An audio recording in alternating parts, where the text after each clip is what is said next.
Hello and welcome to Dental Practice Transitions, Going Beyond the Numbers. I'm Dr. Greg Grillo, and we're going to chat just a little bit today about the practice transition process, maybe from a couple of different angles that we don't often think about when we're approaching a sale. And so my goal is just to help you think about it, no matter whether you're 6 months or 10 years from transition, that we start to have that thought process as we walk through it. Dentistry is clinically fairly demanding. Look at the angle in my neck. It's not so good. But this is relevant because 1 out of 3 dentists and hygienists leave clinical practice earlier than expected because of musculoskeletal disorders.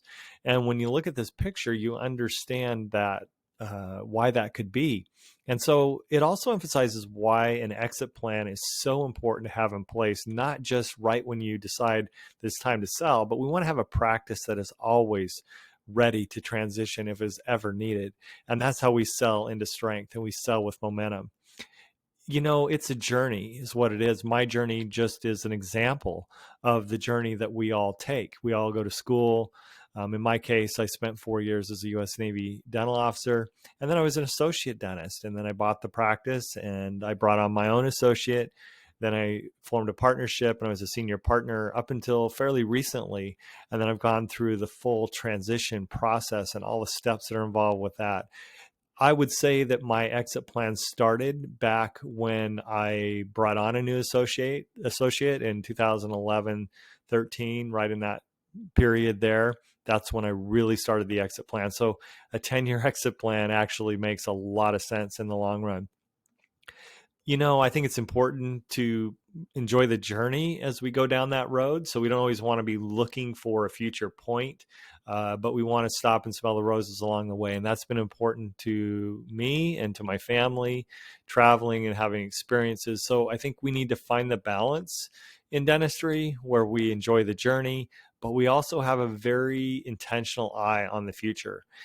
It's quite a thing when you go from being part of a team that's supportive and positive and changing lives to stepping out away from clinical practice and leaving that behind. I'm a big believer in the psychological components of that, the preparation for that, and the design of that as we go forward. So it's not all about the sale. It's not all about, quote, retirement, especially if you leave practice as a younger dentist like I did. But it's good to have all the components in place as we do that. So we want to plan for a life after dentistry. And there's really 2 primary principles that guide that as we try to get to that stage. And they go hand in hand, but they're different. And one is financial. It's just live within your means. And so we want to create a comprehensive plan that accounts for a life without practice income. It's a big change, and there's a lot of components to that. So we want to learn to do that, obviously, while we're in practice. We want to do that when we leave practice. And then second, this is really important, is we want to define our purpose. We don't want to sit in a rocking chair when we're done, and there's only so much golf to do. So we want to take time to create a life design that matches our goals and our budget as well. This is just an example of the first part, living within our means, designing a comprehensive plan. These are folks that helped me. Just giving as an example, I think it's important to build a network of resources that really help you create that financial plan. So whoever that is for you, it's more than just a couple of accounts. There's just a lot of parts to it, and it is very much worth your while to connect with those types of people. There's a lot to consider really in that plan, and these are just some of those things that have to be melded together into a comprehensive plan, and a good planner can help you with that, and that makes your exit plan so much more enjoyable as you go forward. This is a fantastic book. This is Designing Your Life, How to Build a Well-Lived, Joyful Life. And it's actually a workbook is more than anything, but this was created by 2 Stanford professors, and they actually teach this class at Stanford. And it's one of the most popular classes there, but it's really a great concept and a good resource, or this type of resource, is just to know to spend the time designing that purpose in that life for when you do transition out of dentistry. This is such an important concept because really, when we think about an exit plan, we think that it's all about the sale, and it is very important, of course, but a transition starts no matter where you're at. And frankly, the more time you have, the better. But you might have 6 months, or you might be 10 years from when you think you're going to leave practice. And there's some variables in there, of course. It doesn't really matter. A transition plan starts right now, wherever you are.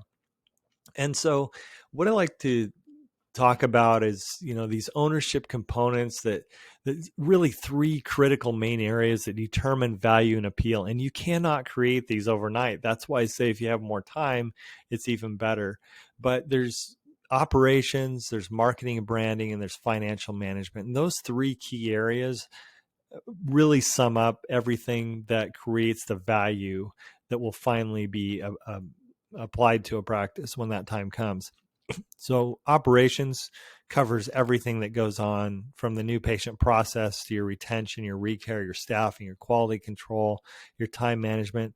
There's a lot there, and most of us can do a much better job at putting systems and organizational charts in place and having something that when a buyer looks at it, they say, wow, this is a very, very well organized and run business. I can see that the operations are definitely in order. And then, of course, there's marketing and branding. And there's really two components to that: external marketing and internal marketing. Marketing today has become so complex. This is really a very, very large topic, and one that we could go into as its own presentation. But suffice it to say that the multi-platform digital and online, offline marketing environment that we're in takes a lot of expertise, and branding is super important, especially when we're competing for the attention of consumers who have many, many choices and are using all types of different resources in the palm of their hands, for example, with mobile type applications. But we really need to spend time figuring out a marketing and branding strategy that's going to appeal to a buyer when that time comes. And then, of course, financial management, very, very big topic. One I love to spend a lot of time on with my clients. But, it's everything from the budgeting, the financial policies, how we set our fees, the collections, the goal setting, so many components to this. And when the valuation takes place by the broker, this has a tremendous amount of weight, obviously, in that formula. And so financials really pave the way when it comes to the actual sale, and productions and collections. They drive cash flow, and everything that we do as far as policies and training and scripting and the financial options, they all help set the stage for maximum cash flow. And that is the lifeline. That's the river that flows through the practice and really sets it up for a sale that a buyer is going to want. And so, it's all about developing that mindset as a CEO, understanding the overhead, the profitability, and the value. And there's really 7 areas of overhead, main categories of overhead. And these are something that I really enjoy analyzing with my clients and helping them understand where they sit and how those are going to be looked at when it comes to a sale situation. And so one of the things I've done is developed a spreadsheet that I've used in my practice over the years, many, many years. And basically it sets up those areas of overhead and provides customizable monthly targets, because there are not cookie cutter approaches to the profitability financials of a practice. There are targets, but they are adjustable depending on a number of factors. And then this allows our own numbers to be put in, and I look at red line, which is that absolute that you must have just to stay above water. And then there's the black line, the green line. These are all profitability levels that really set you up when you know how to manage this for an exit plan on your terms. And also, again, it demonstrates that you have a very, very well organized, managed practice that is appealing from a business perspective. And so solvency is extremely important. So we get cash flow, we know how to manage it, we know how to compensate for our different overhead targets and get those in line. And then that creates solvency in the practice. And on a monthly incremental basis, we can deposit reserves that help build up uh, uh, profitability, and help with shortfalls that might come in the practice as well. These are all important parts of a process that I like to go through, and I've designed very simple spreadsheets built around these powerful concepts that allow us to set targets, to make deposits into an account, break that money out into escrow areas so that we're saving incrementally for all of these different areas. And as we do that, we start to create a savings plan in the practice that, again, helps us look towards an exit, help us have a practice that a buyer is going to look at and feel very confident in how it's been managed.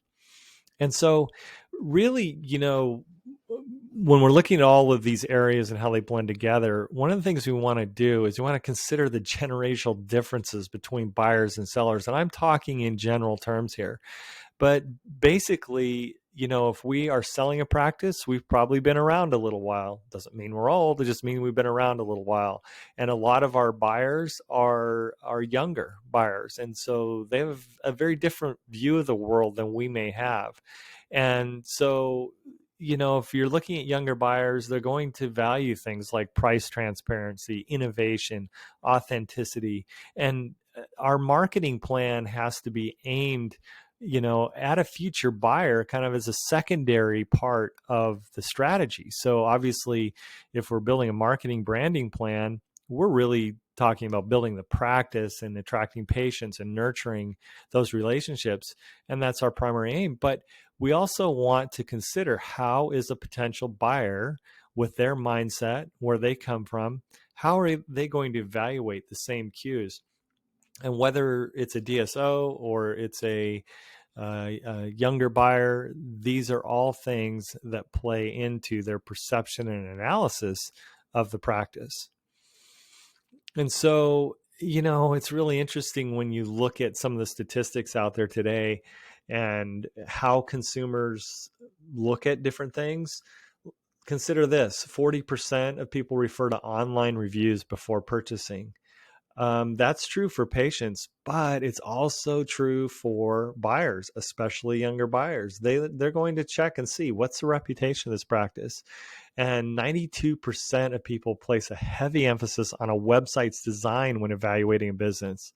We want to present something that really wows people and appeals to them, and that's buyers as well as patients.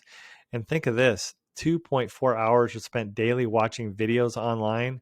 So adding videos to our websites and our social media appeals to patients, but it also gives prospective buyers something to look at too. So let's say that you've got all the pieces in place. You're a great clinician, manager, and entrepreneur. You've balanced all of those. You've built a practice to be very, very proud of. And it's really time to transition. You're at that stage.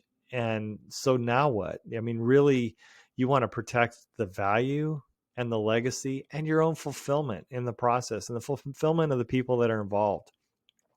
So in a practice valuation, obviously there's a lot that goes into this, and I'm not going to dive into the specifics of practice valuation. We want to maximize value, and we want to find a buyer, and we want to manage the transaction. And sometimes we get stuck on the first two parts, but managing the transaction has a lot of different layers and components to it as well. In a transaction, clear communication is essential for it to be successful, and we really shouldn't take it for granted. You're dealing with a lot of humans. I mean, there's the staff, the patients, the buyer, and the seller, and all of this messaging that goes around it can really affect the process. So it can affect the attrition in the practice. It can affect, is there brand confusion, how much stress is involved, and what is the effect of all of that. Many important components that often get overlooked when we're dealing with contracts. And so there's a very far-reaching psychology that goes beyond the contracts, the addendums, and the covenants. I mean, you're dealing with retention of patients and staff, the reputation, your legacy, the momentum, brand confusion, stress. All of these things, again, are just so important in the process. So we know, everyone is affected in the practice transition. And there are all these different emotions and dynamics. And with the right management, we can take that and we can help that develop a better culture, more momentum, more profitability, and more fulfillment. And obviously that's super important to the buyer, but it really is important to the seller as well. We don't want to walk away and leave a mess. We want to walk away and leave a legacy and an influence that carries on. And so, I believe there's a proven process to prepare patients for change that eliminates attrition and stress. There's components to that. There's, looking at the brand. There's the whole segment to the preparation, preparing really timely communications with everyone, connecting with letters, emails that explain and introduce, and then preparing offline announcements and having an open house. There's a wonderful process for that we've helped with in the past. And then just making sure everything is optimized, delivered smoothly, that the message and the legacy is all protected. And so, I really believe this to be true, and I think I've proven it over the years, that your life does not get better by chance. It gets better by change. And it's all about taking ownership of the practice and the transition and making it happen. So at Method Pro, we have a team that understands the practice transition process, not just from the end point, but from the starting point, whether it's, again, 6 months or 10 years. We know how to help dentists build practices that are designed to sell into strength, to sell with momentum. We know how to create the marketing, the branding, the analysis, the KPI tracking, the overhead management. There's all the components that we need in practice. We're able to help our clients understand and manage. And so please feel free to reach out anytime, and feel free to jump on my calendar and talk personally with me. I'm passionate about helping my colleagues get through the transition process. And again, the more time, the better, to create a practice that you love and that is fulfilling and is profitable. So feel free to reach out or jump on my calendar. We'd love to chat.